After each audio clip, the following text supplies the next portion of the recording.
Fucking stupid auto thing didn't work again. Driving me crazy.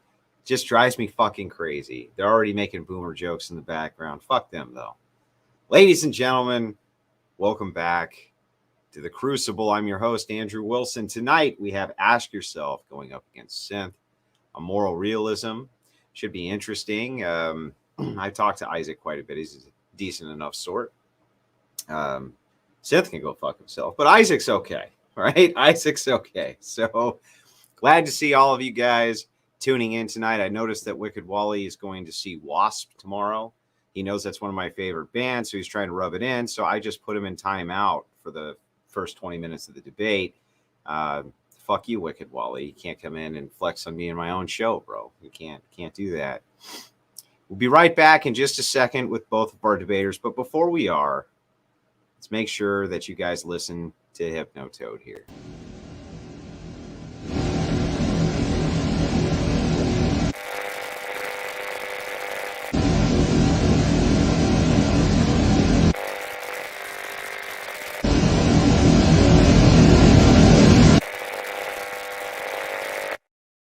So do all the shit you're supposed to do. Like, share, subscribe, kick it up in the algorithm, and we'll be right back with both of our debaters.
And we're back. Whether or not that music was appropriate for the style of this debate, I have no idea. But who gives a shit? We might as well have fun if we can. Isaac, nice to see you for your debut debate on the Crucible. How you doing tonight, man?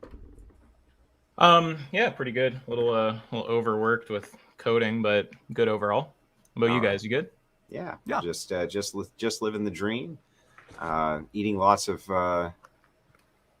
protein over here, right? Now, okay, it's a vegan joke at your expense. It's true, right? But Sinthe, take a second, shout yourself out to everybody where they can find you. You can find me on my YouTube channel over at youtube.com/SINTHE. Much like AY, I'm also a vegan. I think that Andrew is cringe for not being so. I guess you can also find me on Twitter. You should never go check out my Twitter. It's miserable. I'm just incredibly mean to people on there. I'm currently banned from Twitter for a few days, but if you want to go follow me, it's at Sinthe posting, like shit posting, but with my name there in place of shit. Gotcha. And then Isaac, take a second, tell everybody where they can find you, just briefly what you're about. Yeah, I mean, I make like philosophy content. A lot of it's about veganism. I haven't been active online in over half a year in any real capacity though, because of school. But you can definitely catch me at the Discord if you want to chat about philosophy. All right. Thanks for that, guys. You have 7 minutes for your opening statement. You don't have to take any of that time. You can take some of that time, as much of it as you want, and yield it back. I don't know how long your guys' openings are going to be. I'm guessing probably fairly short and concise, but who knows? Sinthe, why don't we start with you? Go ahead. I mean, I think AY wanted to set down the groundwork first. Okay, that's fine. Ask yourself. Yeah. Well, I guess so the context for the debate, I mean, Sinthe and I have some bad history, but I think that we're both I don't want to speak for her, but I think that we're both probably okay putting that aside to, try to have a productive conversation here on the Crucible. I guess the context is that Sinthe and Andrew have been kind of arguing a bit about moral realism, and I take it Andrew wanted to see how that conversation plays out with someone who spends a bit more time focusing on philosophy. I don't think Sinthe and I really disagree about any of the terms or like where our debate is. I think we know sort of where our disagreement's going to lie. It's going to be about stance-independent reasons, but we can kind of make our way there. So maybe I'll just put out a definition of moral realism. I think we both agree about it. So I mean, moral realism is the view that moral statements are truth-apt, that at least one is true, and that they are stance-independently true. So basically, cognitivism, not error theory, and stance independence. And then I guess Sinthe kind of has the shit end of the stick in this debate because you've got the positive position. I would describe my position as not even agnostic. That's not meant to be a jab at the view, but I take it the things that you can be agnostic about are propositions, and I'm not actually convinced that realism is altogether a proposition, given I'm not sure the third thesis is coherent, because I'm not sure that stance-independent reasons make sense. And so I think that a lot of this conversation will be kind of like the conversation I had with Joe Schmid. At least I think it'll be kind of like that, where, again, the realist kind of has the shit end of the stick here, but it's sort of about getting this concept of stance-independent reasons into my head, because I don't have it. And I think that's enough for now. Appreciate that. Go ahead, Sinthe. Sure. I think that AY is 100% on point. The core of the disagreement is going to be trying to figure out some way to communicate stance-independent reasons to somebody who does not know what I'm talking about when I say stance-independent reasons, right? So it'd be like if I was trying to communicate to somebody what purple is like, and they've never seen purple, right? I could try a lot of things that describe what purple usually is. Like I could say it's this certain wavelength of light, but no matter what, those descriptions are probably going to be inaccurate at capturing it, like in the same way that you can use red in a blue light, and it wouldn't be the purple wavelength, but it would look like purple. It's something about, it's almost something like qualia, in that it's not easy to describe outside of semantic primitives. And the strategy that I came up with, I think, is the one way I could think of describing this would be I could give you all of the aspects around it, right? Around the concept of what it means to have a stance-independent reason. I can tell you what stance-independent reasons even do, right? But I probably couldn't give you the stance-independent reason directly, but there might be something which isn't recognized yet as a thing that's like stance-independent reason, but that upon hearing the examples and upon hearing the things about stance-independent reasons, it might come to you, right? It might just be the case that it just seems like it's that's what stance-independent reasons are, and it might make everything click. But I don't have much credence in that being the case. I just think there's some chance there, and so that's the route I think I'm going to take for this conversation. Okay, the floor is open. I think you guys should probably just dive right into it. Sure. So I guess one thing I could say about stance-independent reasons is they're not the thing that's worth caring about. They're the thing which points to what's worth caring about. Is one thing that I think is important. Is they're not the thing that you care about itself, right? So they would and I could give you examples of things, right, that would be stance-independent reasons. So I could say, like, what is irrational to do, regardless of your opinions on the matter. And one example of this is, you're already familiar with it, it's the Future Tuesday indifference case. But to help the audience follow along, imagine somebody is indifferent to their pain and suffering on future Tuesdays, only future Tuesdays. The moment it comes, Tuesday rolls around and it is Tuesday, it's no longer a future Tuesday, which is Tuesday, and suddenly they care about their pain again. So when planning their actions, they're always ignoring, right, any kind of damage to them that might be done on future Tuesday. If it was the case that, like, either a week from now, on Tuesday, it's the case that the person has to endure the suffering of like being tortured in Guantanamo Bay. They would rather do that than on Thursday or on Monday or on Wednesday, any of these other days, having to stub their toe, right? That's the way they plan their actions. So this person is, it seems like they're being irrational, right? It seems like it's irrational, but it's not because of a contradiction in their position. It seems like what makes it irrational is that it's arbitrary. And then we'd have to get into what it means for what it means for somebody's actions, or what it means for somebody's deliberations, I should say, right? To be arbitrary. And I think that the arbitrarity means it's not based in the right kind of thing, right? It's not, the fundamental basis of it is not the right kind of thing. When you go to the position where you have no further reasons, it's not the kind of thing where it's acceptable there. So if I was to say something like suffering, right, is the reason I want to avoid that, because I want to avoid suffering. All this will do is cause me suffering. So on the future Tuesday, I'd rather not have pain and suffering there. This would be non-arbitrary because it's the right kind of thing. It's suffering. It's that fundamental type of qualia which feels bad. We could even imagine that that type of qualia is something that could feel bad, even if evolutionarily that was what was triggered when the thing that promotes breeding happens, right? So it's the kind of thing where we would have evolved to feel suffering when the thing that happens that makes more of us, right? That's a potential option. We can imagine what this would be like. And we can imagine what the qualia of suffering is like, and what the qualia of pleasure is like. We can imagine there's some nature to an experience that makes it feel good or bad, outside of just whether or not we prefer it. We could even imagine maybe what it's like to not have preferences at all, but still we would have the idea of the qualia itself, of the good or the bad qualia.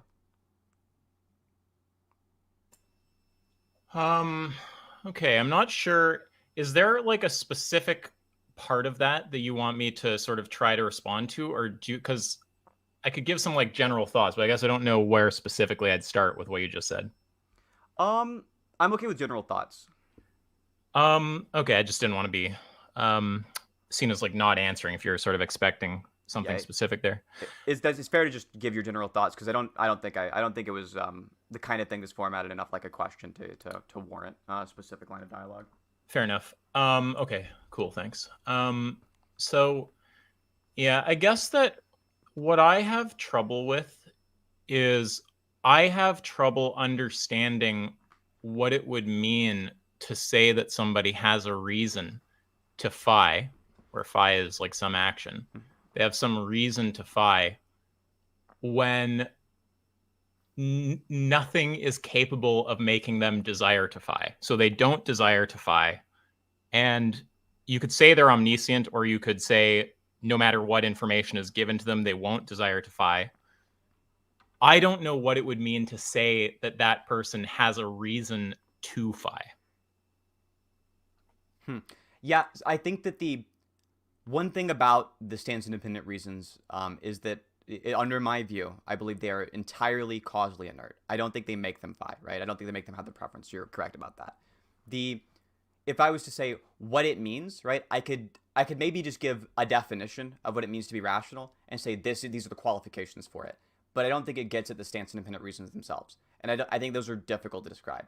If I was to say like the thing I said earlier, right, and the kind of thing which I think is what stance-independent reason is at least one of the things stance-independent reasons implies, is the lack of arbitrarity, right? Arbitrarity is something which stance-independent reasons push against. So in the case of like somebody who gives like the name the trait argument, right, and they're like, what trait is it that if it was true of X or if it was true of humans would make you justified in eating them?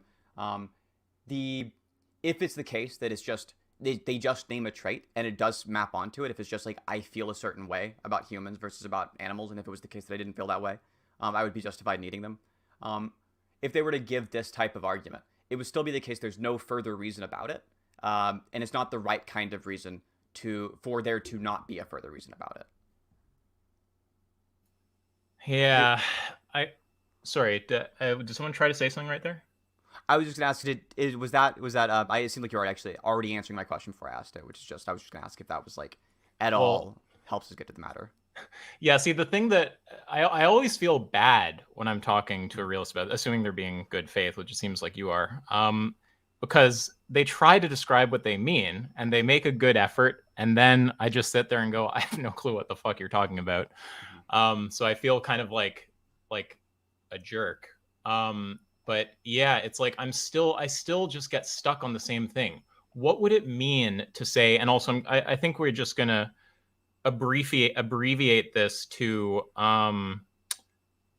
a alpha agent, just so I don't have to keep describing the whole situation. But an alpha agent is going to be an agent who doesn't desire to phi, no matter what information they're given. Mm-hmm. I still just don't know what it would mean to say an alpha agent has a reason to phi. I'm fundamentally like stuck on that. So what I would say to say they have a reason to phi, even if nothing could compel them to do otherwise, would be in reference to, and this isn't going to get to the heart of the matter, but it would just be in reference to, would it be irrational for them to phi, right? Or would it be irrational for them not to phi, right? For them to do not phi. And okay, hang on. I'm sorry, I don't mean to cut you off, but yeah, already audience totally confused as to what you guys are actually talking about. Oversimplify this if you can. Phi is just describing and AY can correct me on this. Phi is just describing like the preference of a certain type of action, right? Or the preference of a certain thing, like a certain thing under deliberation. Yeah, phi is just some action. Okay. Yeah. That would just be what we were talking about with phi. It's just a placeholder for some given action. Yeah, if it's easier for the audience. Oh, sorry. Yeah. No, you go ahead. I mean, we can use something. I am going to cut in just for one more second. I'm sorry, but someone sent in a $200 super chat to say congratulations to Zen on his first kid, and so I am going to cut in to the debate for that. Sorry about that, guys, but yeah, thanks, Nico. We appreciate it, and congratulations to Zen Shapiro. His baby was recently born just a couple days ago. So, go ahead, guys. Mm-hmm. You were saying something, AY? Well, I guess let's just backtrack over some territory so people are following, and then we'll go back to trying to talk about whether SIRs make sense. So I guess there's like a few concepts that we should get like really clearly on the table. So the thing that, and Synth, you cut in anywhere where you don't agree with my description, but again, I think we agree on the terms. So I just want everyone hearing this to be like understanding this, that we both sign off on what I'm saying. So cut me off if there's anything I say in this segment that you disagree with. What we're arguing about is whether moral realism is true.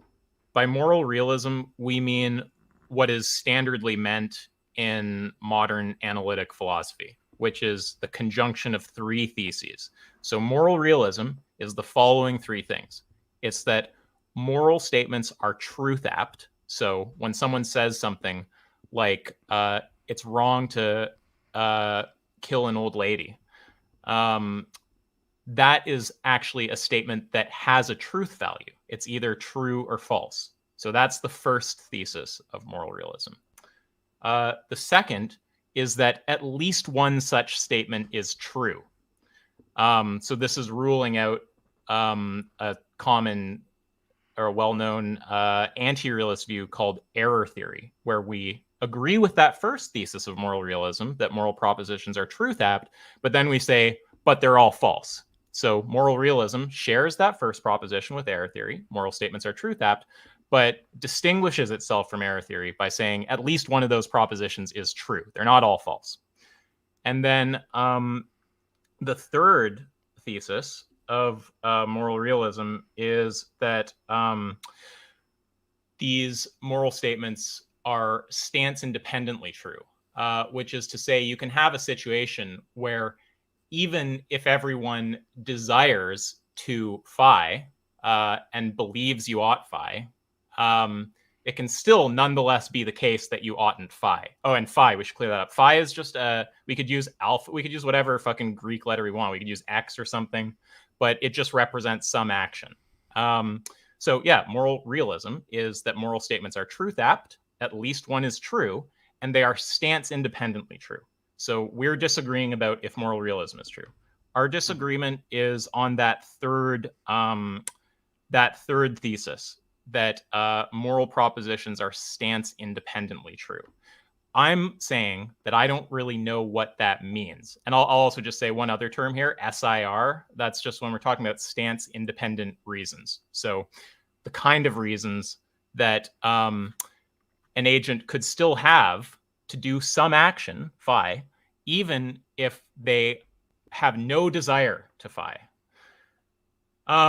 Okay, right. So yeah, and then that's basically what we're disagreeing about. And then the only other technical term that got introduced was alpha agent, and that's just going to refer to some agent who, no matter what information they're given, does not desire to phi. So, for instance, there's someone who doesn't want to. There's a kid who doesn't want to go to the doctors. No matter what information his parents give him, he does not want to go to the doctors. Even if you gave him all the information in the universe, he would not want to go. It doesn't matter if you point out that it could have good health outcomes for him, the dangers of not going, they'll just never be motivated. That's what we mean by an alpha agent. So SIRs, stance independent reasons, alpha agent, an agent who's not motivated or who doesn't desire to phi no matter what information you give them. Moral realism, the conjunction of moral statements being truth apt, at least one true, and them being stance independently true. And our disagreement is around whether the concept of a stance independent moral truth actually makes any sense. Yep, I completely agree with all of that. That is exactly where our disagreement lies. I guess if I was trying to, maybe one way that the gap could be bridged is by starting at some level where there's still a gap and just imagining that instead of the concept being at that stance independent reason, imagining it one step up and seeing if we can make sense of all of that and then trying to make sense of that little bit left, that little gap left. So if I was to say like there is some definition we could give for irrational such that we could talk about people being irrational, not just in relation to their own preferences, but in relation to some other standard as well, right? I'm sure you'll agree that there is some definition which could fit that. If I was to say that there is some definition in which there is arbitrarity, like I was saying earlier, there's some arbitrarity where things are not rooted in the right kind of reason, right? The way they bottom out, like most reasoning does, they bottom out at some point, and it's not the right kind of bottoming out. And then I would also say that the other aspects of it is just it has to not entail any kind of contradiction in the deliberation, right? Things like that. Do you think that that's a thing that you could imagine applying? You can imagine applying to other actors, even if it's the case that they had desires to not comply with the guidelines set. I'm not sure I followed that. Could you maybe go through that again? Yeah. So I'm saying there are kind of two there. What I'm trying to say is we should starting out not at stance independent reasons, but one level above, like just starting out at like what it means to be irrational. Right, I think I can give a set of things, right, which are basically encompassing for what it means to be irrational. The one aspect of it will be the deliberation does not entail any logical flaws, right, so no contradictions and such. And the other aspect of it is that it doesn't entail any arbitrarity. And when I say arbitrarity, I just mean that when it comes to the process of reasoning, since all reasoning eventually bottoms out somewhere, the point at which it bottoms out is not the wrong kind of bottoming out. So it's the right kind of bottoming out. Like it bottoms out at something that is like for example, suffering, or for example, the suffering qualia or the happiness qualia, right? Like avoiding avoiding the suffering qualia or seeking out the happiness qualia. Like this is the kind of thing that I'm talking about when I say something's irrational. Is there a way we can imagine applying this standard, now that it's in our heads, to agents who might not have a desire to conform with such a standard? So there's, if you don't mind, before trying to answer that, when you say irrational, do you mean by irrational out of accord with reason? Yeah, I'm going to mean it's out of accord with reason, and it's going to be the stance independent reasons. Yeah. So, yeah, which but is the thing is, jump is. Yeah, to ask me about, I don't remember the exact question, but about anything involving irrationality when constitutive of irrationality is the concept I'm struggling with. It's just gonna get I'm not gonna know how to like understand what you're asking me. Like if you ask me, is this agent being irrational or something like this, or I forget exactly what the question was. You can correct me, but it's hard to answer that if the word irrational is based on this concept of stance independent reason, which I don't like understand. Yeah, what I'm trying to ask is I'm trying to divorce it from the stance independent reasons and just give like what are the qualities, right? The stance independent reasons mark, right? What are the qualities of things that make them irrational? The stance independent reasons mark, and then trying to talk about from there, right, ignoring stance-independent reasons from just the definition, right? If I just say that the word rational and the word irrational, just we can imagine them meaning these sets of necessary and sufficient conditions. Would it be the case that we could imagine applying this set of necessary and sufficient conditions to the behaviors or the deliberations of actors that don't really care too much about complying with that? Could we imagine the arbitrarity and the no logical contradictions of deliberation as the standards we could apply to the behavior of other actors, even if it doesn't motivate them? Sorry, I might need to write some of these down. You said arbitrarity and not no like logical error in deliberation. Yeah, so just no contradictions in the deliberation. Nothing that we would call a logical error. So that's just 3 laws of logic, and I think just for the sake of the simplicity, just going with the 3 laws of logic is fine. Yeah, I mean, I'm not gonna violate the deliberation. Yeah, I'm not gonna be picky about the exact like logic we use or something. Just like no like logic, like they're not contradicting themselves. They're not making like an invalid inference or something like that. Yeah. Because I'm gonna have some trouble understanding what arbitrary means, because I have a feeling that that's going to relate back to reasons. It's going to be that which isn't grounded in reasons, where those will be SIRs. But I might be wrong about that. We can talk about that. No contradiction in deliberation. That I absolutely understand. That's no problem. And then I kind of have a further problem of I wasn't understanding the connection of this to irrationality. I thought irrationality was about acting not in accord with reason. So I don't know where you want to start there. I don't know if we even want to talk about irrationality or just get arbitrarity understood and see if we can do something with these 2 concepts, arbitrarity and no logical error, without even needing to invoke concepts like irrationality.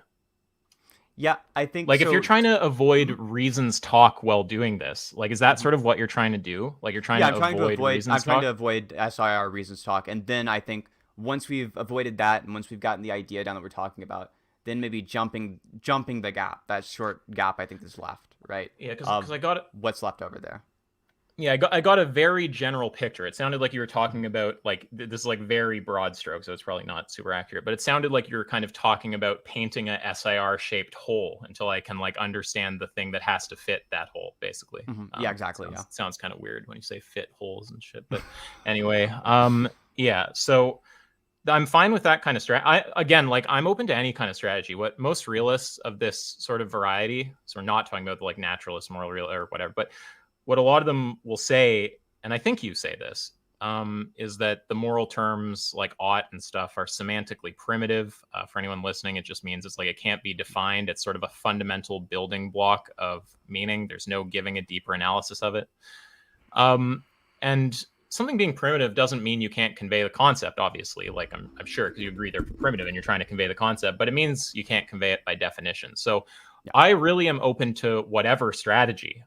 Some people have tried interpretive dance, but no, like I'm serious. A philosopher interpretive danced on my stream to try to convey to me what SIRs are. But a philosopher took his shirt off on my stream once in order to convey something as well, I think. But just saying, bizarre shit happens on stream sometimes. Yeah, who's the philosopher who did that? Andrew? Oh, what was his fucking name? Jim Bob, if you're in chat, what was that guy's name? He was arguing with Jim Bob and he took his fucking shirt off. I can't remember his name though. Nathan. His name was Nathan. For anyone interested, there's actually a really good Kane B video. He's a philosopher. He makes YouTube videos. I think it's called The Epistemic Penis, and he's like talking about Moorian shifting based on whipping out your cock. it's pretty funny, but it's like a serious philosophical video while being ridiculous. So yeah. Okay, but so sorry. Yeah. So the actual thing we're talking about. So I understand the strategy of painting an SIR shaped hole, and then I kind of, if you see all the rest of the puzzle except that one piece that's missing, you must get the contours of it. You can kind of figure out what it should be. I'm fine with that. And I guess, it's just how do we want to proceed to that? If we can, if you want to try to sort of avoid reasons talk and somehow build there using concepts like arbitrarity that aren't just going to ground out in that reasons talk, or maybe don't know if they'll ground out yet, and we have to like explore if they just come back down to reasons talk. But yeah, I'm definitely fine with that kind of strategy. Yeah, so that is the strategy I'm going with here. I think it's the only one that I think that there could be some kind of like novelty to for you, because I think you've seen a lot of the more realist arguments, and you haven't from most of those or not, you haven't from any of those come to the position that SIRs are coherent. So yeah, I think that painting the SIR shaped hole is kind of the strategy that I could imagine. Before you continue, can I just ask, have you seen that conversation I had with Joe Schmid? Yes, I did. Yeah, I watched that. Okay, all right. That's good to know we have that context, so I can refer to that. Okay, cool. Yeah. So if I was to say, if I was to say something like the concept of the concept of arbitrarity, right? Defining this out, it's going to be there are certain types of if we talk about the chain of ideas, right? The chain of ideas that we use to say some action is justified, right? There's some chain. And then some of those will be the wrong kind of fundamental aspects to it, right? They're the wrong kind, and then some are the right kind of fundamental aspects. Sinthe, do you mind if I do a little bit of like cutting in to just clarify the parts that are, when you say justify, you're talking about justify for, as in have a reason for. You're not talking about epistemic justification. Yeah, exactly. Okay. So the kind of thing I'm just trying to do whatever I can to avoid the reasons talk. But that is the kind of idea I'm getting at, right? Like not the stance independent reasons, but just we can imagine the stance dependent reasons as well as a set of reasons, right? Mm-hmm. And there are some of these reasons, right? Which could be either dependent on a stance or just completely agnostic to any stance, right? That aren't stance independently reasonable, but are just things which we could imagine are reasons somebody could have on a certain kind of stance. And then we could say that when we talk about the chain of reasoning, eventually, when it bottoms out, right? Eventually, it bottoms out at some kind of thing, right? And either it could be the kind of thing which I think is not what the SIRs point to as a marker of these are the right kind of things, or it could be the kind of things where there are, it could be the kind of things where the SIRs do point to it and mark it as the right kind of thing. So some kind of reasons are okay to bottom out at, and some would not comply with SIR. They would just be stance-dependent reasons. And so I guess the two examples that I think are the easiest to conceive of are the kind of qualia which feels good and the kind of qualia which feels bad. The thing which makes the experience feel bad or good. So not pain itself, right? But the thing underneath pain that makes it the kind of thing that is bad feeling. So like if you eat hot chips and you enjoy that, right? Like the suffering there might be relatively minute. But if it was the case you didn't enjoy them, the suffering might be more significant. And your desire to avoid them might be whatever, right? But we can imagine what it's like to have the bad qualia without having whatever part of the brain generates desires, right? Whatever part of the brain generates preferences on and deliberations like that. And I think what we could do is we could imagine that since there is some kind of qualia which is in this way, the kinds that seem to be worth avoiding, then that could be the hole where stance independent reason lies. You said that there's things that are bad, but that badness,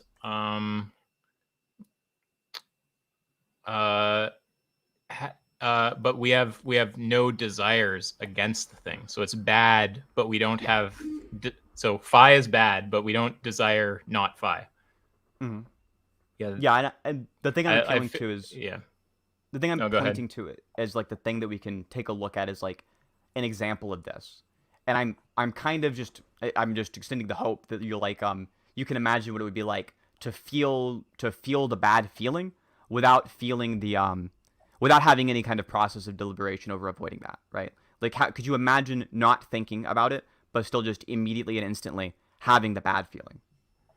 When you talk about think and stuff, like I can imagine just having a a bad feeling, as in desiring against something. But if it might have just been a quirk of how it was said the first time or how I understood it, but if you're talking about something being bad but you don't have any desire against it, then I don't know what you mean. Is that what you're talking about, or something not that?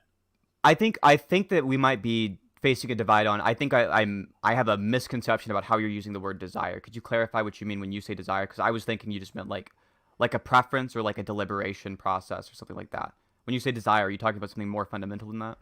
Preference is fine. I don't think desire is a deliberation process. I don't have any kind of like deep analysis of desire, really any analysis of desire to offer you. But I think we can converge on that concept. Like you know what it means to want something, right? Yeah, I know what it means to want something, and I'm not sure the same thing it means to want something is how it feels to feel good, right? I could imagine somebody wanting to feel bad, right? That's easy to imagine. The part of qualia that makes it like a bad feeling, in the same way that there's a part of qualia that makes it like red or like purple, that seems to be a different thing than the want itself. Like if I didn't have the wants part of my brain, the wanting part, I could still have the good qualia and the bad qualia part. I just understand good and bad as referring to the things that we want and don't want. Do you? I guess if I was to, maybe you kind of already answered this with the preferences thing, unless wants means something different. Is there any no? That's way fine. You think I'll just add to add. Yeah, want, desire, preference. I'm fine. Those can all be bucket. That's fine. What is?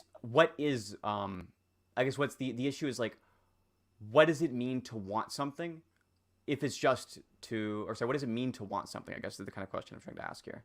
I don't think I can give any kind of deeper analysis of like desire or want or something. I think I would only be able to communicate with someone who already sort of shares that concept with me. Yeah.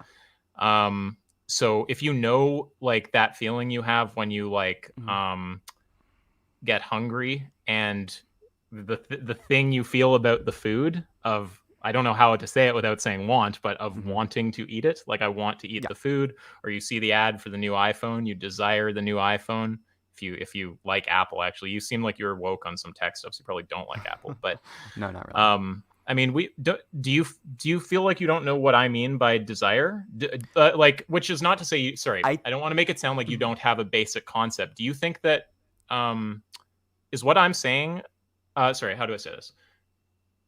You have a concept of desire, right? Yes, yeah. And when I and is there any reason to think we're not sharing that concept? Because I think I can use the same concept. I think we're using the same concept there, probably. I think that within your concept includes mine, but it might be the case that your concept of desire also includes what I'm calling like the good and the bad qualia. Unless it's the case that you think those qualias are like if it was. I guess let's try to imagine a case where maybe I should just check in first. Are you like an illusionist? Do you believe in qualia? I don't really have a view on qualia. All right, then I can tell you my general philosophical leaning is like to deflate everything and minimize ontology as much as possible. So like to the degree that a concept of qualia is like thick metaphysically, I'm going to be like more and more inclined to like just eliminate it. Yeah. I'm trying to figure out how to point at the ideas, because like it almost feels like the entire conversation, not even just like the SIR part, but so much of this conversation rests on just semantic primes. Like it's so much of it semantic primes. And it really ends up being, I think, what I like a really hard thing to tackle without just getting into like how do we avoid the language games, right? In cases like this is I think like a difficult thing to tackle. And what I can do is assume that you have the same kind of concept in your head as I do, but I think that would be more than likely a wrong assumption. It's almost like asking the question like, what is it? Could me and you see different colors? Can we see different reds? Like when we see a red object, could it look different, like a different color to us? I actually have no clue how to tackle this. This almost feels like the brick wall that I think you've gotten into in the other discussions as well. Yeah, it's like a serious problem, and like just. Well, actually, I wanted to make one little side point about semantic primes. I take it we're kind of like shooting the shit a little bit, so it's okay to like go a little off. But with with semantic, like I just for the record, I don't want to debate about semantic primes, obviously, but I don't actually grant that semantic primitivity is true. Sorry, for anyone listening, semantic. Oh wait, we've already said this, but for anyone who just came or whatever, semantic primitivity is the idea that there are concepts that are kind of like fundamental building blocks that you can't give any deeper analysis of. Some candidates would be like existence or like goodness. Yeah, so I'm not actually sure that there are such thing as semantic primitives. And I actually additionally am not sure that this is a question for philosophy and lean heavily towards it not being. Like, it seems to me like this is a question about like human cognition, like how we conceptualize things. It seems like sort of an empirical question for like, I don't know, like psychology or like neuroscience or something. So that's a side point, and you haven't said anything to go against any of that, except obviously it sounds like you accept semantic primes. So I'm just flagging. We can grant they exist for the sake of the debate, but I'm not actually sure there are semantic primes, or that the question of whether it's true or not that there are semantic primes is even a question for philosophy. Yeah, my credence for it is maybe like, I don't know, 60, 65-ish% if I was to like make a wild guess as to where my credence for semantic primes are. So I would grant them as more likely than not, but I don't have a super strong. Yeah. Sorry, I should have said this. Sorry, but the only other thing I want to add is just that whether they exist or not, what I will definitely be happy to grant is that there are concepts that seem to underlie a whole ton of other concepts, and maybe it's possible to give an analysis. Maybe that is doable, but it's like very fucking hard to picture how. So I would certainly grant that much, and that's enough for the problem that you were kind of like, you know, like bemoaning the existence of a minute or two ago. Yeah. But you don't need semantic. Sorry, yeah, go ahead. Yeah. I'm just trying to like, I'm trying to think what are the other ways to tackle the problem, because like it feels like it's like in the same way we can like get around the edges of the puzzle, and we haven't really made the perfect puzzle piece whole, right? I'm not sure when it's the case, right, that we can. I'm not sure how much more we can narrow in, and that's going to be difficult. Well, I mean, maybe we could do more, but maybe at least a bit. Yeah, like there's different strategies. I mean, I started writing a paper about this. I have a few of them written down. I don't have it open, whatever. But yeah, there's a bunch of these. Like Joe did some of them, like this conceptual companions in guilt, the equal spookiness of hypothetical reasons, semantic primitivity, family resemblance, the term net with like all those other terms in it, like should and ought and stuff. So there's like a bunch of strat. The only one that I think actually seems promising is one that we definitely don't have time for here, but it's to develop like a shared phenomenological lexicon that's actually rich enough to like discuss the phenomenology around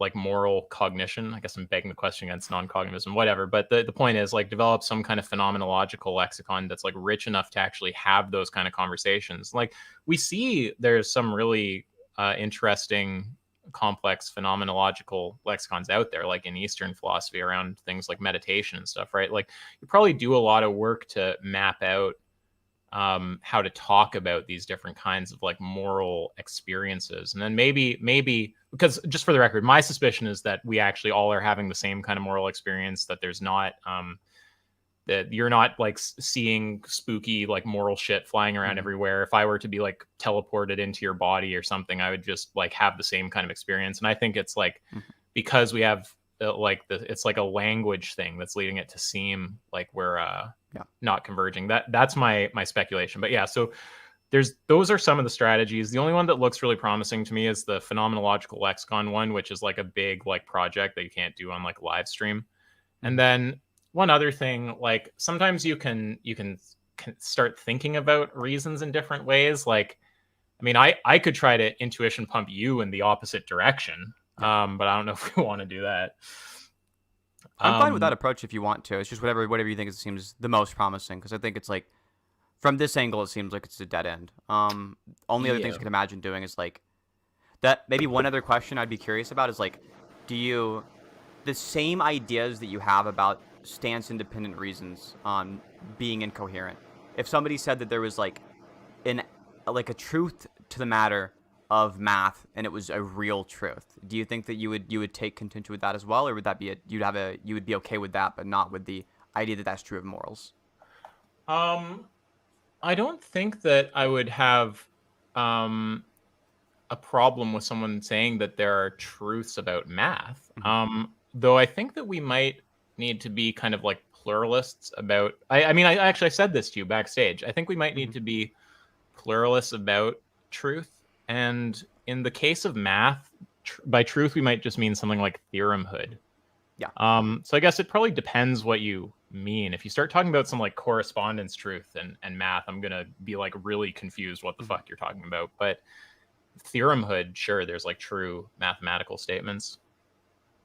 Yeah, my guess is you're familiar already with the process of reflective equilibrium and like the kind of method there, right? This common among utilitarians like Richard Yetter Chapel. Oh, maybe I should also I should probably like say it anyways for the audience, right?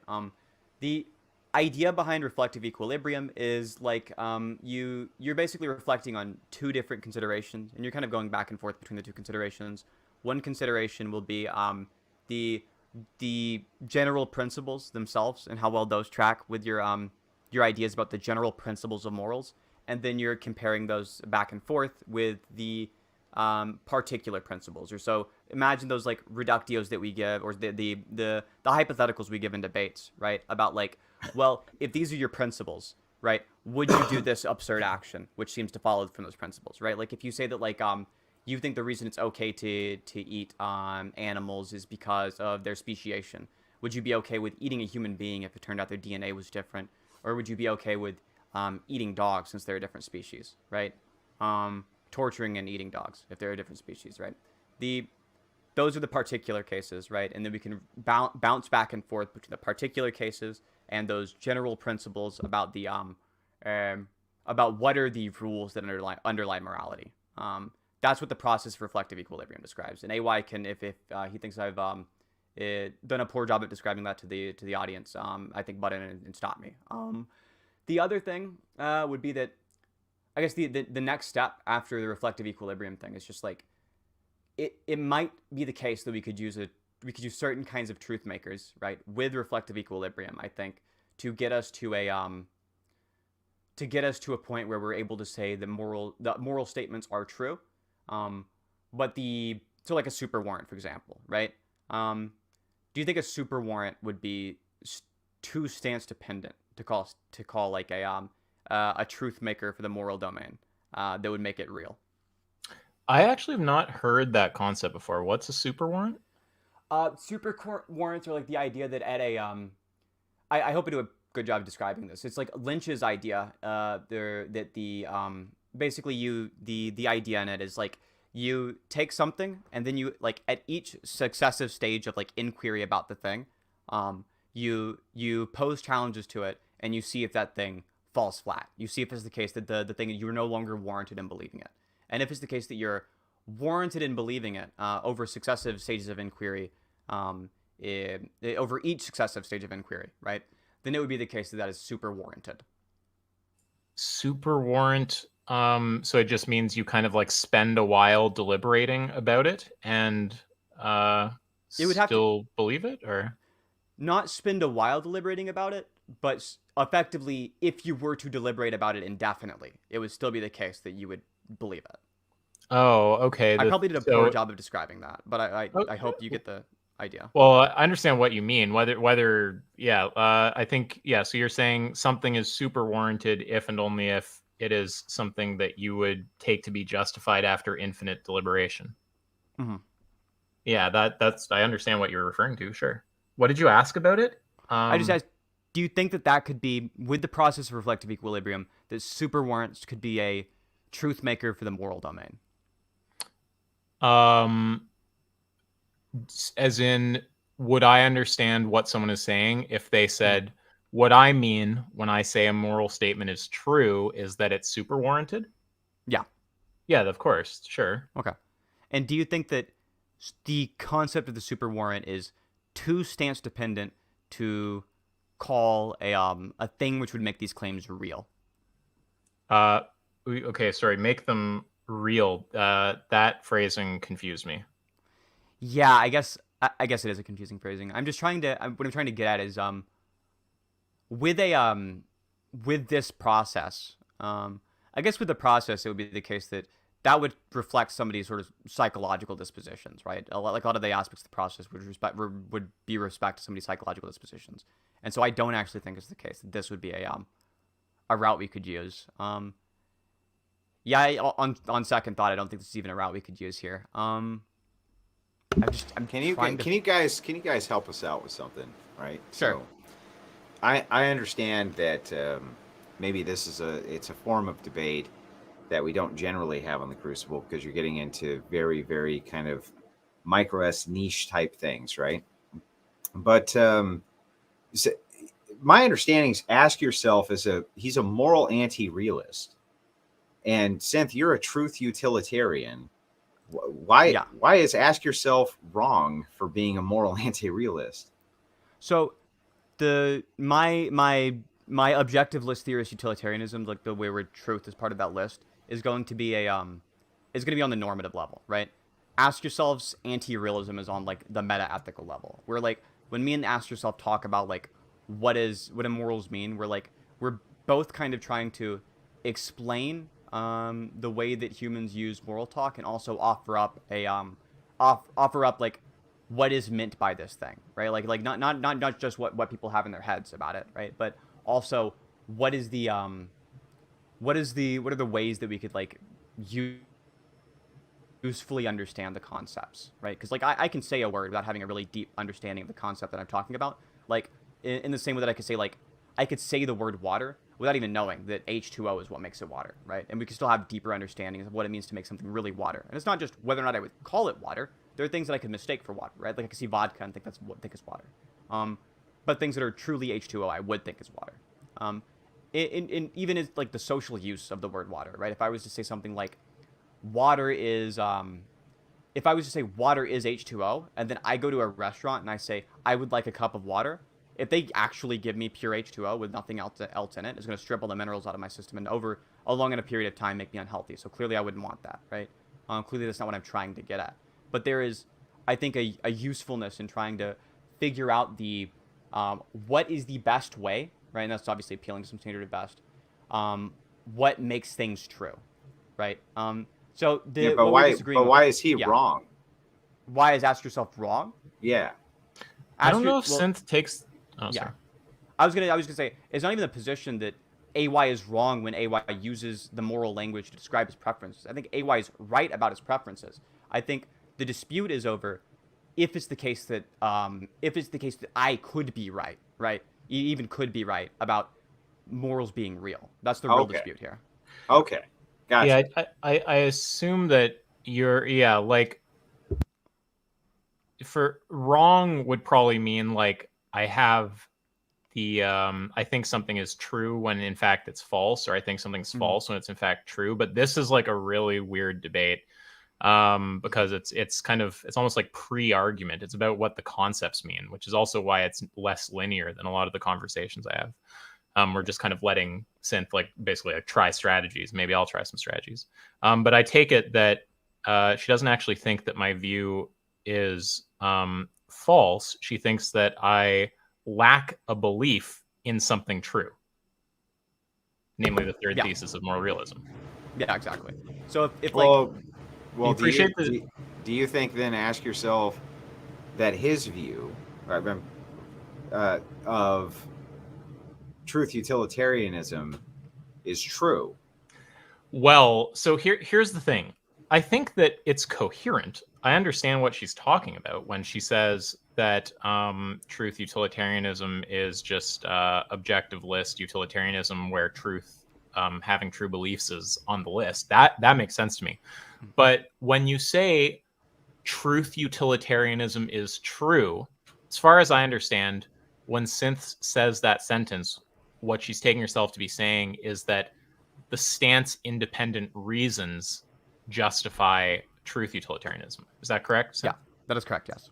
Okay. So now now I get it. All right. So you guys are arguing from the foundation of Yeah, I'm not even convinced it's a thing that's capable of Right. being true because I lack the concept. I'm not even sure when Synth says like it's wrong for you to like murder an old lady or something. I'm not actually even sure that she's saying something coherent, because when she says wrong, what she means is there are stance independent reasons not to murder an old lady. And I'm not even sure stance independent reason is a coherent concept, right? So to me, it sounds like there are to kill an old lady, right? Mm-hmm. And then, consequently any well, actually, I won't even go further than that. And that's not to mock the view. It's just to say, like, it's like a hole in my understanding that you could just supply any like random string of letters in there, and Yeah. it would not have any difference in meaning to me. So yeah, it's not really there. It's funny. It's a deeper level of disagreement than just whether the proposition that moral statements are stance independently true is true or false. We're disagreeing about whether it's even capable of having a truth value. Yeah, no, so that's the core of our disagreement. It's just even if the claim is even truth apt, right? That's right. Yeah. I think if AY were to grant both that the reasons are true, or that the statement is truth apt, right, and then like maybe we just imagine that like we've somehow patched out the lack of a ability to communicate about the SIR, and we've also gotten to the position where the definition I've given for arbitrary and the definition I've given for irrational are things which AY thinks follow from that, right? I don't think AY would have much contention with the whether or not from there it follows that truth utilitarianism is true on the normative level. I think AY would, if AY was to grant moral realism, the contention would end up being the whether or not my conception about what makes things arbitrary is true or not. Like whether or not it's the case, for example, that like true beliefs are non-arbitrary, right? Like seeking out true beliefs is non-arbitrary. I think that's a contention that AY might have on that level, right? I think that whether or not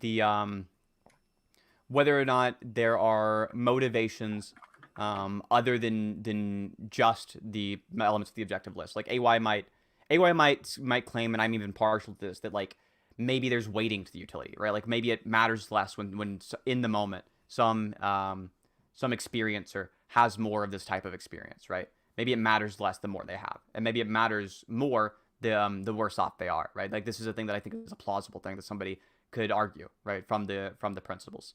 But the disagreement is not going to be, the core of the disagreement at least is not going to be between truth utilitarianism and moral anti-realism, because I could even like, if I was to be moved on moral anti-realism, I would still think that the kind of preferences I have about what is irrational would still track with truth utilitarianism, right? I would still just be that on the normative level. So that's not even where our disagreement lies. Yeah, one little thing to clarify: when we say the disagreement is about truth aptness, just to be clear for everyone listening, we're not disagreeing about whether moral propositions are truth apt. We're disagreeing about whether the third thesis of moral realism is truth apt, or any statement that in some way relies on SIRs. And then, yeah, basically, like the thing is, whether we're realists or anti-realists is going to affect what we mean when we say that a moral theory is correct, right? Like when I say threshold deontology is correct, or it is at least as close to correct as possible, it's not actually clear that I'm contradicting Synth, because I'm just saying that threshold deontology accurately models my preferences, right? And Synth may or may not agree with that, but if we were to have that kind of debate as anti-realists, it would be about whether it is true that truth utilitarianism is the best model of my preferences. But to a realist, when they say truth utilitarianism is the correct position, or some moral position is correct, they're saying something. Well, I don't fully understand what they're saying, but they're saying something that is metaphysically thicker, and I would have to kind of come to understand a lot about how, like, it would be very hard to have a debate about what the correct normative theory is on moral realism for someone who like doesn't have a whole ton of these realist concepts. Like, I don't think we could even really like approach that. The other side's easy to picture. You can picture what it's like to have the anti-realist argument, right? Mm-hmm.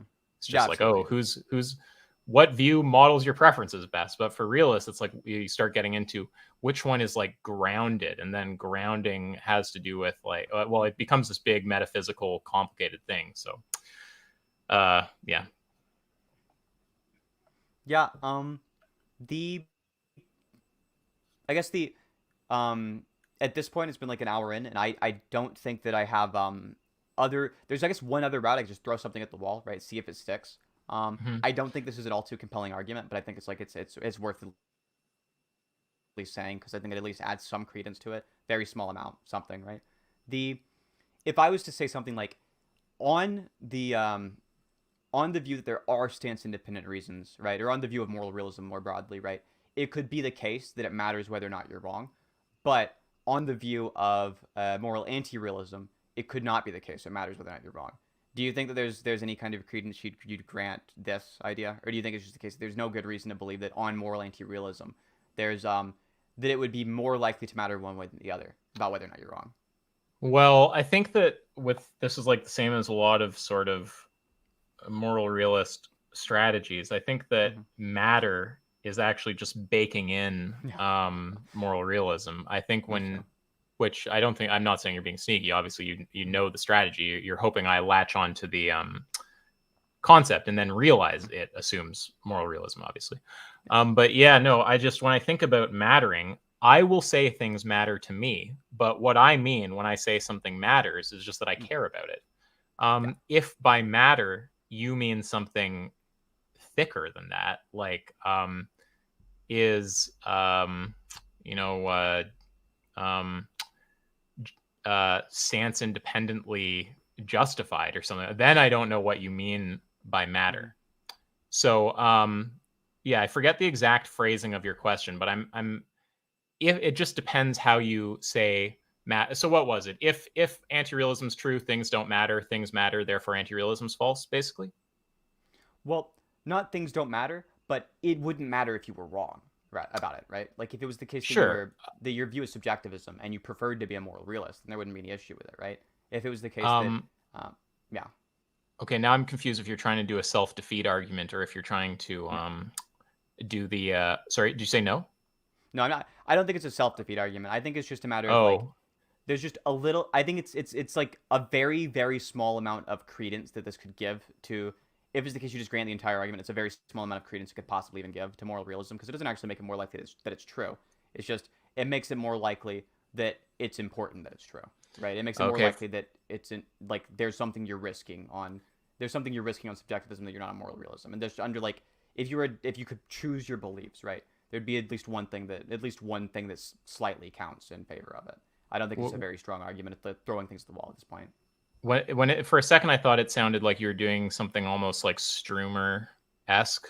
I think he defends error theory about reasons and then Mm-hmm. says something like that if I'm correct, there's no reason you should hold my view or something like that. I thought for a second you might have been trying something like that, but no. Okay, so what you want to do is something like if moral realism is true, or sorry, if anti-realism is true, then it doesn't matter whether you're right about anti-realism.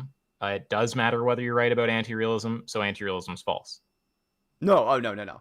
Um, the argument is it's much less like a self defeat argument and almost like something that's analogous to like a weaker version of Pascal's wager. Yeah, Oh, that Astral's wasn't a answer is self supposed to pass. defeat one. The one I gave there Oh, wasn't sorry, a I self. misunderstood. Can you give the argument again? Yeah, like so I was just mentioning an aside about self-defeat, but I took it that Mm-hmm. yours was trying to leverage the idea that I think things matter. I thought you were going, if anti-realism is true, Oh. then it doesn't matter if you're right about anti-realism, but it does matter if you're right Mm. about anti-realism. So anti-realism is false, just like modus tollens. No, no, no, no, no, no. Okay, Cause then I'm not tracking. I don't think. yeah, I think I get where the miscommunication went. I think it's on my end. What I'm saying is like in the same way that on somebody might say that like on Pascal's wager, right? You would be sent to hell if you make the mistake there. So even if there's not much evidence in favor of it, right? It would still be the case that you should believe in God, right? Because of the fact that there's not a there's just you don't lose anything by being wrong about it, right? Or you don't lose very much by being wrong about it. You lose quite a lot if you're wrong on the other end. So the gamble works out in favor of it. The issue with that obviously being that there's no good reason why God doesn't punish theists, right? There's no good reason why God doesn't punish people for being irrational in terms of how they hold their beliefs, right? That's actually kind of a more reasonable God. It might even be more likely. So Pascal's wager wouldn't really work out there, right? The argument I'm making is kind of like that argument in that it's like you could risk doing something which is like could potentially be a very grave moral issue, right? Or you could not be risking that at all, right? So like if I like basically it's like if I was wrong about it, right? If I was wrong about moral realism, I don't really lose much, right? By being a moral realist. If somebody's wrong about subjectivism, right? There is at least one way in which things are lost, which would just be relative to to moral realism, right? Like if moral realism was true and you were not a moral realist, it's possible that you're doing something wrong by not being a moral realist. If moral realism is false and I am a moral realist, it's not very plausible that I'm doing anything wrong. Yeah, I got you. So you basically are just trying to create like an asymmetric cost to being wrong about the view, and say therefore you should be motivated towards the side where the asymmetric cost is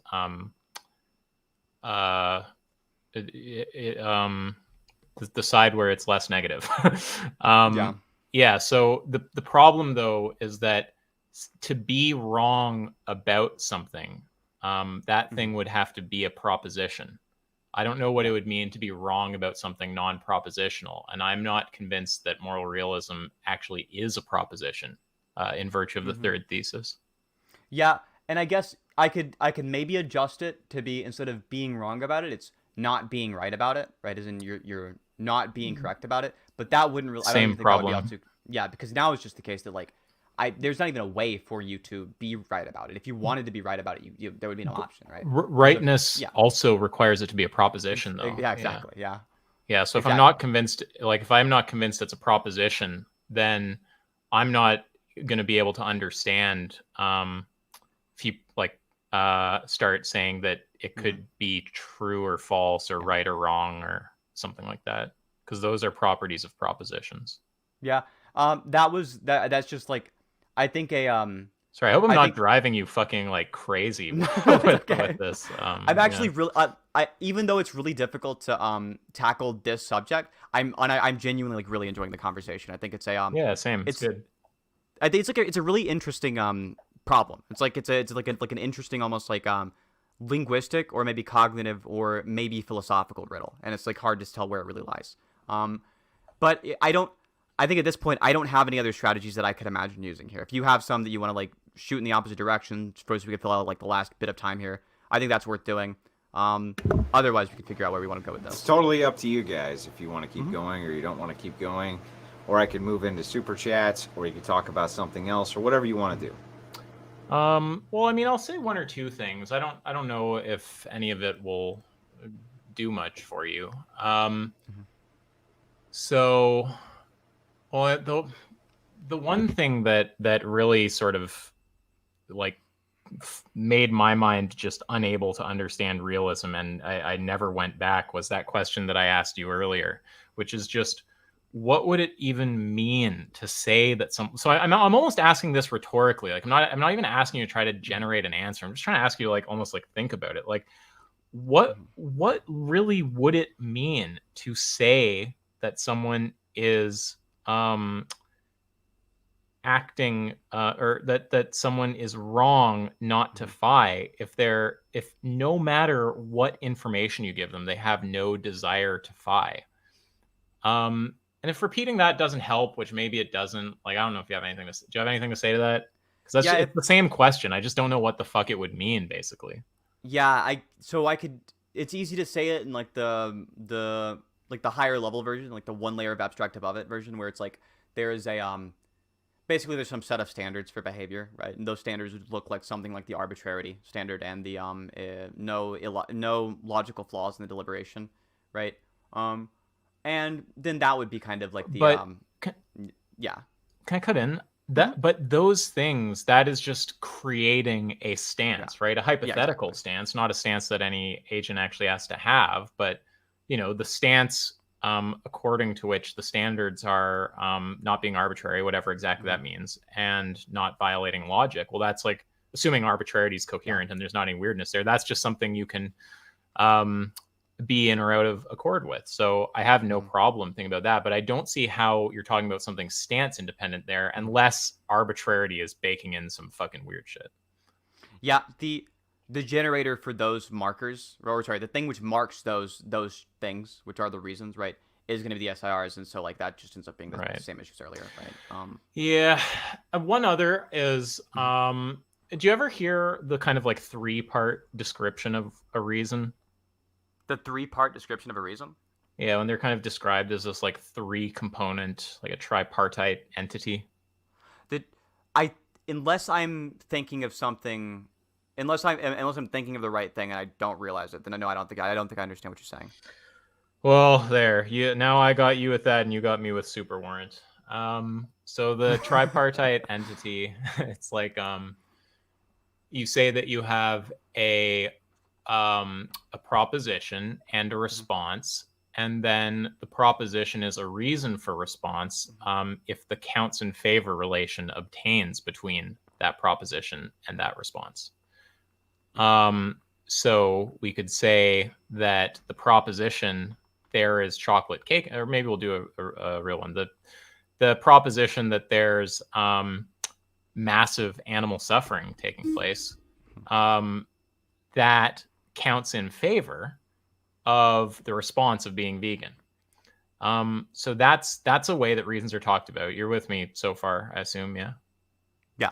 So you have the proposition, you have the response, and then you say that the proposition is a reason for response if it CIFs the response, if it counts in favor of the response, if the counts in favor relation obtains. So now obviously this is where we talk about internalism and I don't know how I want to make sure we're all following. Are you also familiar with these terms, with internalism and externalism about reasons? Internalism and externalism about reasons. I don't think I'm quite sure about it. So I'd rather just get the description. That's fine.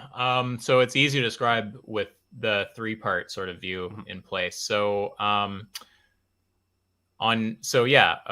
reason, you have a proposition, a response, and the proposition is a reason if it counts in favor of the response. And then the distinction between internalism and externalism is going to be whether that CIF relation obtains in virtue. Yeah, you've heard this shit before. Obtains in virtue of just facts about the agent's psychology or something broader than that. So you obviously are going to be a reasons externalist, right? You think that something, So this is another way to kind of just say the same thing, but sometimes when you say it in a different way, it might work. So I understand internalism. At least I know what someone would mean if they were to say, all it means for something to count in favor is that the agent will be motivated towards the response in the case that they become aware of the reason. That makes sense to me, right? And for example, to say a chocolate cake in front of me right now, I guess now we'll do the cake one. Chocolate cake in front of me right now counts in favor of eating that chocolate cake. We're doing proposition is chocolate cake's in front of me. The response is eating the cake. And to say that it counts in favor, the cake being in front of me, of me eating the cake, is just to say that I am disposed such that if I become aware of the proposition, there's a chocolate cake in front of me, I will desire, be motivated to eat the chocolate cake. So that's internalism. That makes sense. But what would it mean to say that something counts in favor of something else if it doesn't just mean that the agent will be motivated in the case they become aware of the reason? Now, obviously, you're not going to have a thought through response to that if you're just sort of thinking about internalism, externalism, or whatever. But that's a way to put it. What would it mean to CIF if it doesn't just mean that the agent would become motivated in the case they become aware of the reason? Yeah, I guess it would have to be motivated would mean that even if the agent wasn't aware, like that same, it's going to be the same argument as earlier, just the same chain of reasoning, there would be some bottoming out, and some types of bottoming out would be acceptable. And can I cut in? Do you mind if I do a bit of like cutting in, just because I can point out the like where we hit the next roadblock? Like when you say acceptable, that's a normative term. Doesn't that itself mean in line with the stance independent reasons? Yeah, that's going to be in line with the stance independent reasons. Yeah. That would be. trying to think of what is the way to bridge the gap. Yeah. Well, yeah. there is one way, which is to abandon realism.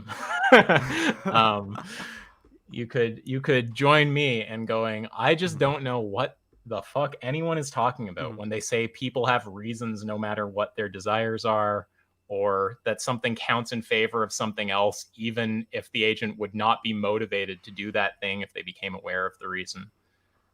You could join me. You could come to the dark side and just give up on realism. I don't know if you'll do that, but that's my suggestion. Yeah, I think that it's given my credence for realism only ends up being my thoughts are about 60%, right? And my credence for like something which is like either a minimalist realist view or like a quasi realist view or something that's like realism but not really realism, is going to be like 30%. And then maybe like remaining 10% would be like mostly error theory plus some other things. I don't think it's unlikely, right, that I could move my position over, but I guess it's difficult to think about the concept. I guess the only way to do it would be give myself, right, like what are the arguments I could research and then try to generate, right, something novel, right, that would be compelling. I also think. Were you going to say more? No, that's it. It is funny to see you sitting in the position of my avatar. I kept doing it earlier and like realizing that it looked the same, and I was like, I put my hands down, and then I just naturally comes back up. It's like every single debate I do this pose constantly. I'm trying not to because now there's the avatar on screen. The funny thing is I'm actually doing that as well, but you can't see. So yeah.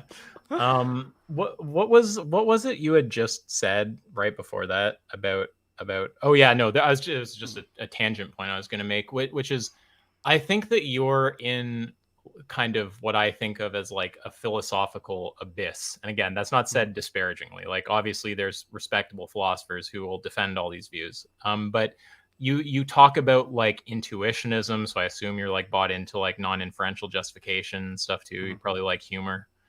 Yeah, I like humor. I think is the latter formulation of phenomenal conservatism I think is relatively compelling. Do you also accept things like metaphysical modality? No. Okay, good. But yeah, there's this kind of like cluster of views, like externalism about reasons and intuitionism, like phenomenal conservatism. There's this kind of dark cluster of like mutually reinforcing crazy shit. And I feel like maybe if we could, this is not something you can do in a day, but gradually chip away at all those bricks, like chip away at intuitionism or phenomenal conservatism, chip away at externalism about reasons, just kind of chip and chip. Maybe eventually the edifice will like fall, but I think it's really hard because I think there's like a cluster of views that are kind of mutually reinforcing that people tend to hold, who believe this stuff. So it's kind of like a whole, like I view it almost like a whole like school of philosophy. But yeah, I just think that whole perspective, I've never been able to get it. But yeah, I don't know if we're getting anywhere at this point. We know where our disagreement is. I don't know. Do you have anything else to say? Because I would just at this point start talking about other topics and trying to crack like other hinges that this might be. Yeah, that's the same route I'd want to go to as well. You said that you have some contention with phenomenal conservatism. That would be interesting. I'm not sure if Andrew wants us to torture the audience with another philosophy conversation. I don't think I have time to, but I will quickly say I just don't know what it means to say intuitions justify. Like I'm a contextualist. I just take it that all it is to be justified is to be validly deducible from the starting set in some given epistemic context.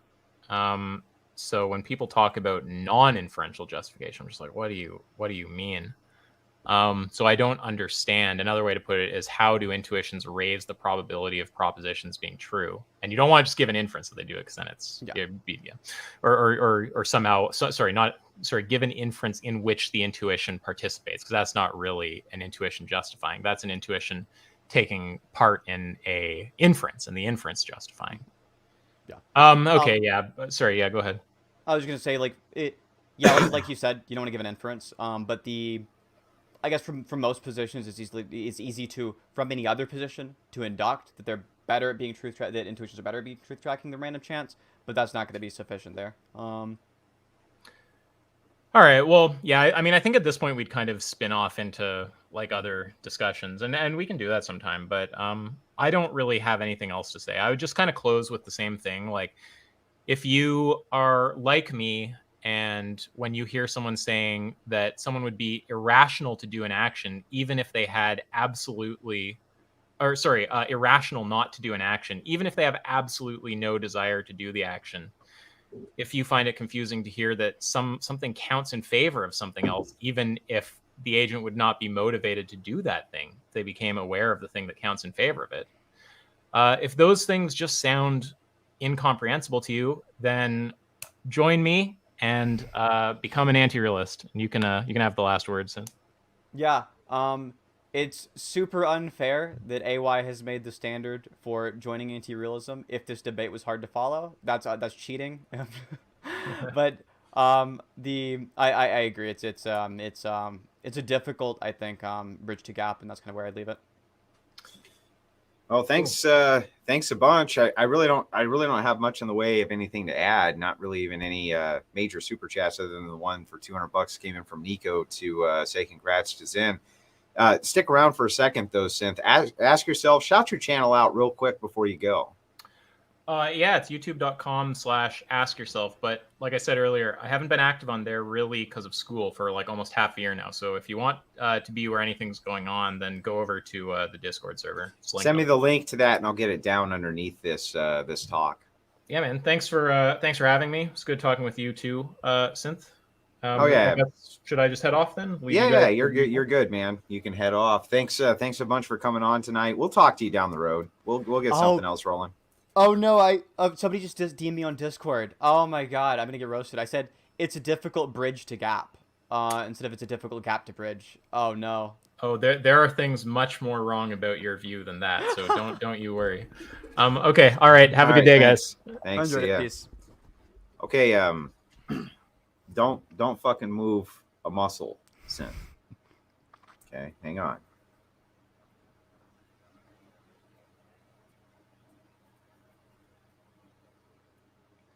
All right. This timer in my hand is being set for 30 seconds. 30 seconds. You need to get as close to your mic as you possibly can, and I'm going to do the exact same. As possible. As many fucking insults that don't break TOS as you can possibly throw at me. Oh my god. 2, 3. You old dirty little hillbilly piece bitch. Of fucking you stupid hillbilly hick. You fucking flannel wearing old man. Your hair is going gray. You've never had a flat brim in your life. You've never bought a flat brim in your life without curving it. I've never seen a person who's more Scottish than you. I've never seen a person drink more beer than you. It's wild to me. You care about social degeneracy, but you care about social degeneracy, but you're constantly smoking and drinking. This is insane to me. It's deranged. It's over. Thank you so much for coming on tonight. I appreciate that, Synth. I needed something to clip, but I got to do the super chats, and you're right here.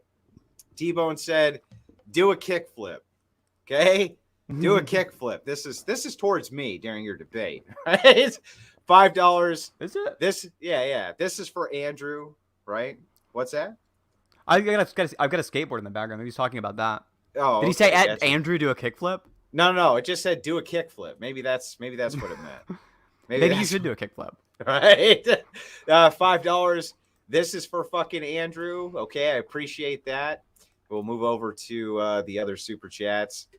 So this moving back.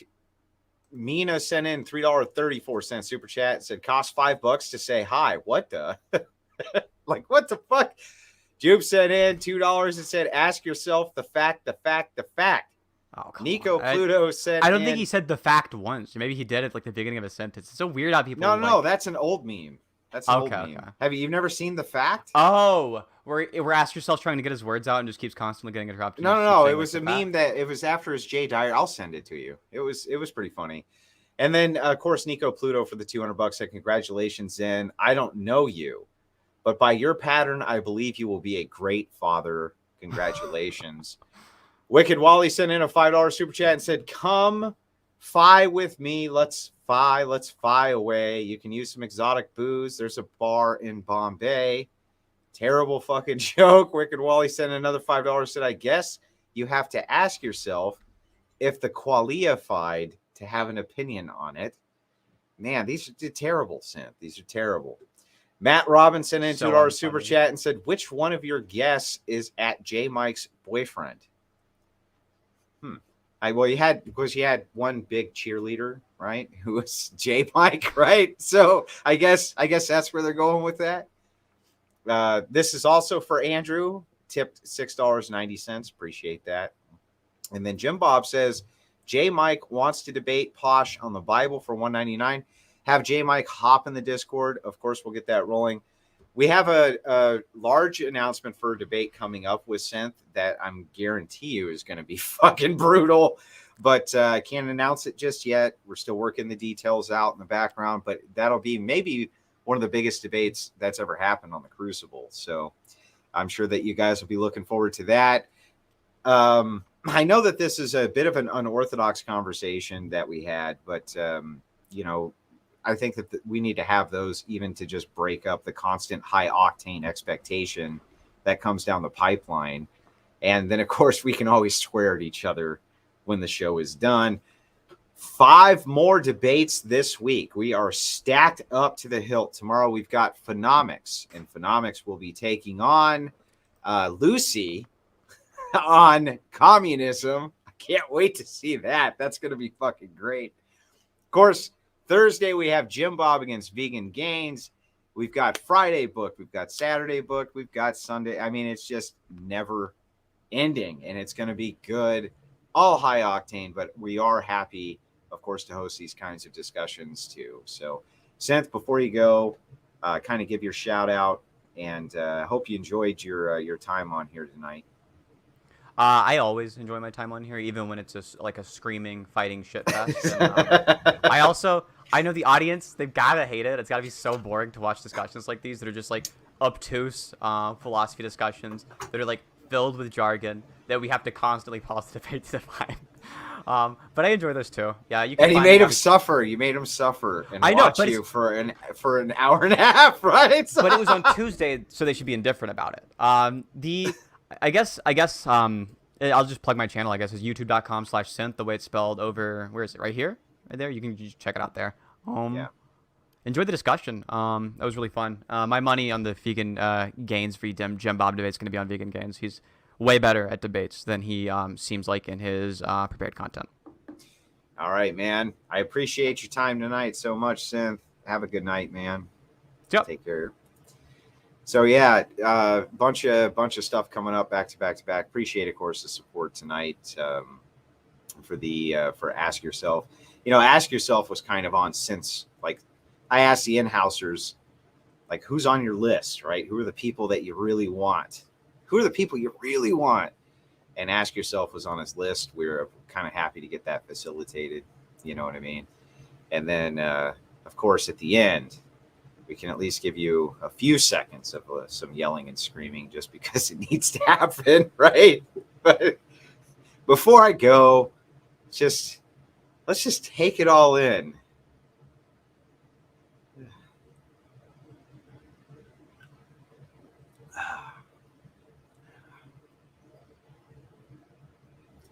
Just why? Why? Why? Just why? Yeah.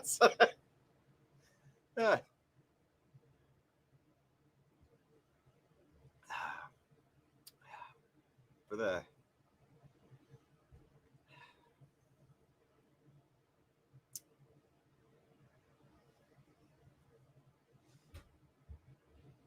I don't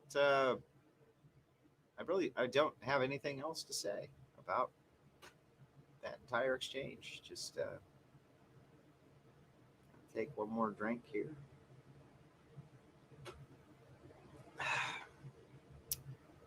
Enjoy the communist debate tomorrow night between Phenomics and Lucy. Ought to be interesting. It's like, don't know what else to say. One more drink. And from all of us here at the Crucible, to all of you out there in Crucible land, I'm gonna like go in the backyard. I don't care how late it is, and just shoot guns. So that just because I have to. Have a good night.